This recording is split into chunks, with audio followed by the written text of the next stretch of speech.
گزشتہ کئی دنوں سے قرض دینے والی on line fraud mobile apps کا بہت چرچا ہے، اور اس کی وجہ وہ شخص بنا جس نے آن لائن ایپس سے چند ہزار کا قرض لیا، جس کے بعد اسے ایپس کی جانب سے کچھ غنڈوں نے مسلسل بلیک میل کیا۔ اسے اور اس کے رشتہ داروں کو فون کر کے اضافی پیسے مانگے گئے اور انہیں مسلسل دھمکیاں ملتی رہیں۔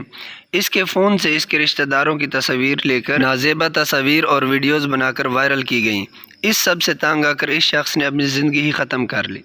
جیسے ہی یہ کیس سامنے آیا، ہزاروں لاکھوں دیگر متاثرین جنہیں اس طرح بلیک میل کیا جا رہا ہے سامنے آ گئے۔ کسی نے 20,000 قرض لیا تھا تو اس کا قرض چند ماہ میں ہی 10 لاکھ بن چکا تھا، کسی کا 20 لاکھ، کسی کا اس سے بھی زیادہ۔ سب سے عجیب بات یہ ہے کہ یہ لوگ 20-30 ہزار کے قرض پر اصل رقم کے علاوہ لاکھوں روپے سود بھی ادا کر چکے ہیں، لیکن ان کا قرض شیطان کی آنت کی طرح بڑھتا ہی جا رہا ہے۔ یقیناً اس سب کے پیچھے ایک پورا مافیا ہے جس نے عوام کو اپنے جال میں پھانسنے کے لیے آن لائن ایپس کا استعمال کیا۔ اس معاملے میں قرض لینے اور دینے والے دونوں ہی ذمہ دار ہیں۔ لینے والے اس لیے کہ انہوں نے یہ تک نہیں دیکھا کہ جس ایپ سے وہ قرض لے رہے ہیں اس کا کہیں دفتر بھی ہے یا نہیں۔ اب کئی متاثرین سامنے آ کر کہہ رہے ہیں کہ ہم انہیں کہتے ہیں کہ اپنا دفتر بتاؤ، ہم وہاں آ کر تمہیں قسط دیتے ہیں۔ تو یہی بات پہلے کر لینی چاہیے تھی، اور پہلے سوچنا چاہیے تھا کہ کیا یہ کمپنی مستند ہے یا نہیں۔ ایپ بنانے میں کون سا ٹائم لگ جاتا ہے، یہ تو کوئی بھی بنا سکتا ہے۔ اصل بات یہ ہے کہ ایپ جو سروسز دے رہی ہے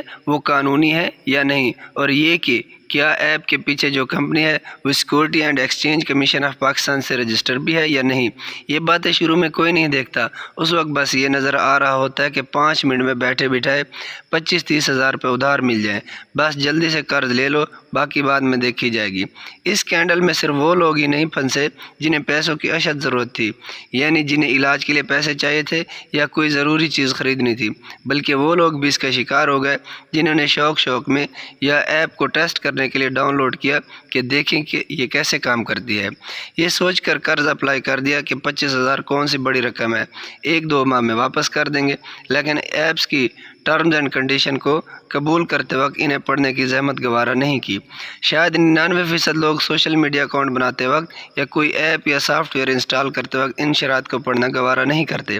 حالانکہ یہ معاملہ مستند اور انٹرنیشنل اداروں کی ایپس یا سروسز لیتے وقت تو ٹھیک ہے، جیسے کہ گوگل یا امیزون وغیرہ، یا پاکستانی بینکوں کی سروسز، لیکن کسی نئی اور غیر مقبول کمپنی کی سروسز لیتے وقت بالخصوص مالی لین دین میں سب شرائط و ضوابط لازمی پڑھنی چاہیے۔ یہ فراڈ ایپس کمپاؤنڈ انٹرسٹ کے ذریعے صارف کے قرضے کو چند ہفتوں یا چند ماہ میں 30 سے 40 گنا تک بڑھا دیتی ہیں، اور یہ بھی ہو سکتا ہے کہ ان کی شرائط میں سب کچھ درج ہو، لیکن اس کے باوجود یہ غیر قانونی ہے کیونکہ اسٹیٹ بینک آف پاکستان کے قوانین کے خلاف ہے، اور دیگر اداروں کے ساتھ ان کا الحاق بھی نہیں ہوتا۔ یہ بنیادی طور پر ٹھگوں کا ایک گروہ ہے جو ٹیکنالوجی کے ذریعے نہ صرف سادہ لوگ بلکہ شاطر لوگوں کو بھی لوٹ رہا ہے، اور کئی سال سے یہی دھندا کر رہے ہیں۔ FIA اور دیگر اداروں نے بھی اس حوالے سے آنکھیں بند کر رکھی تھی، یا اس طرح سے کارروائی نہیں کی گئی جیسے کرنی چاہیے تھی۔ اس کا نتیجہ یہ نکلا کہ جنگلی جھاڑیوں کی طرح یہ ایپس بڑھتی چلی گئیں، اور ان سے قرض لینے والوں کی تعداد بھی لاکھوں یا شاید کروڑوں تک جا پہنچی ہو۔ میں نے کچھ ایپس کے ڈاؤن لوڈ دیکھے تو کسی کے 10 ملین یعنی 1 کروڑ تو کسی کے 10 لاکھ ڈاؤن لوڈز تھے۔ اگر 1 کروڑ میں سے 1% نے بھی قرضہ لیا ہو تو یہ 1 لاکھ لوگ بنتے ہیں جو اس مافیا کے نرغے میں پھنسے ہوئے ہیں۔ حقیقت میں یہ تعداد کہیں زیادہ ہوگی، کیونکہ جس نے بھی ایپ ڈاؤن لوڈ کرنا ہوتی ہے اس نے صرف شناختی کارڈ ہی اپلوڈ کرنا ہوتا ہے، اس کے بعد اس کو قرضہ مل جاتا ہے۔ کئی ملین افراد ایسے ہوں گے جو اب تک ان بلیک میلرز کے ہتھے چڑھ چکے ہوں گے، جنہیں دن رات ایپس کے حیوان نما ایجنٹس کالے کر کے غلیظ دھمکیاں دیتے ہوں گے۔ مجھے ڈر ہے اور خدشہ ہے اس میں بڑی تعداد ان ٹین ایجرز کی بھی ہو سکتی ہے جنہوں نے اپنی چھوٹی موٹی ضروریات کے لیے یا پھر شوق یا قرض کے لیے اپلائی کیا ہوگا۔ جن گھروں میں بچوں کو زیادہ پاکٹ منی نہیں ملتی ان کے بچے بھی ان کا شکار ہو سکتے ہیں۔ یہ بھی ممکن ہے کہ کئی بچوں نے اپنے والدین کا شناختی کارڈ استعمال کیا ہو، یا والدین کو ہی مجبور کیا ہو کہ وہ انہیں قرض لے کر دیں۔ اس طرح یہ عذاب گھر گھر پھیل چکا ہوگا،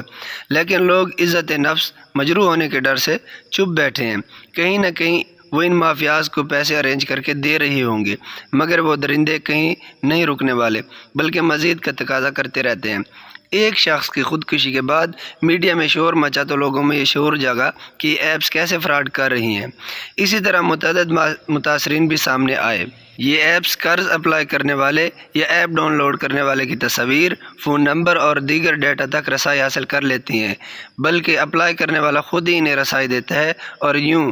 اس کی تصاویر اور ڈیٹا کے ذریعے اسے کمپنیاں بلیک میل کرتی ہیں۔ حکومت، FIA، سائبر ونگ، پولیس اور دیگر اداروں کا ان ڈیجیٹل درندوں کے خلاف سخت اور فوری کارروائی تو کرنی ہی چاہیے اور انہیں منظر عام پر لا کر عبرت کا نشان بھی بنانا چاہیے، مگر ساتھ ہی حکومت کو ٹی وی، اخبارات اور سوشل میڈیا پر بڑے پیمانے پر تشہیری مہم کے ذریعے لوگوں کو آگاہ کرنا چاہیے۔ یوٹیوبرز، موٹیویشنل سپیکرز، معروف شخصیات اور ٹک ٹاکرز کو بھی ان کے بارے میں آگاہی دینی چاہیے۔ ہمیں بھی اپنے دوستوں، رشتہ داروں، تعلیمی اداروں اور دفاتر سمیت آس پاس اور پڑوس میں ایک دوسرے کو اس برائی سے آگاہ کرنا چاہیے تاکہ مزید کوئی شخص ان ایپس کو ڈاؤن لوڈ نہ کرے اور نہ ہی قرض اپلائی کر کے ان کے چنگل میں پھنسے۔ آن لائن قرض لینے والوں کو فراڈ سے بچانے کے لیے ایک اہم قدم کے طور پر حکومت پاکستان نے حال ہی میں کئی غیر قانونی قرضوں کی ایپس کے خلاف کریک ڈاؤن کیا ہے اور گوگل نے بھی اپنی شرائط کو سخت کر دیا ہے۔ یہ ایپس جو اپنے احتسالی ہتھ کنڈوں اور حد سے زیادہ شرح سود کے لیے مشہور ہیں،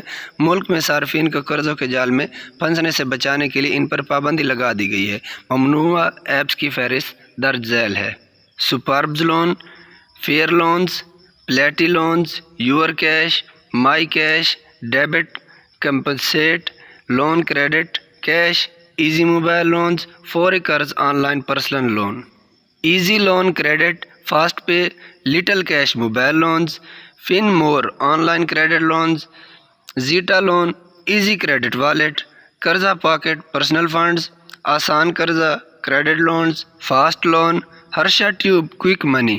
لون کلب، تازہ سینٹر، گیٹ منی سون، آسان lab, easy apply money, cash credit, online loan, money B, galaxy loan, tie cash, cash pro, immediate approval, rose cash, loan cash, Hamdard loan, B cash, U cash, سلام loan, online loan app, well, zen park, easy instant help, get welfare, land home, quick cash, mister loan, 567 speed loan, ریکو box, easy apply online, فوری instant loans, 99 fast cash loan, apple قسط قرض۔ ان 41 loan apps پر پابندی قرض لینے والے کی متعدد شکایت کے جواب کے طور پر لگائی گئی ہے، جنہیں ان لون ایپ سے ہراساں کیے جانے اور بدسلوکی کے کئی طرح سے سامنا کرنا پڑا ہے۔ بہت سے صارفین نے بتایا کہ ایپس نے ادائیگیاں وصول کرنے کے لیے غیر اخلاقی طریقے استعمال کیے، جن میں دوستوں اور خاندان سے رابطہ کرنا، نامناسب زبان کا استعمال کرنا اور قانونی کارروائی کی دھمکی دینا شامل ہے۔ دوستو، آپ بھی اس ویڈیو کو دوستوں کے ساتھ ضرور شیئر کیجیے اور ان میں آگاہی پھیلائیے تاکہ کوئی اور ان کی بھینٹ نہ چڑھے۔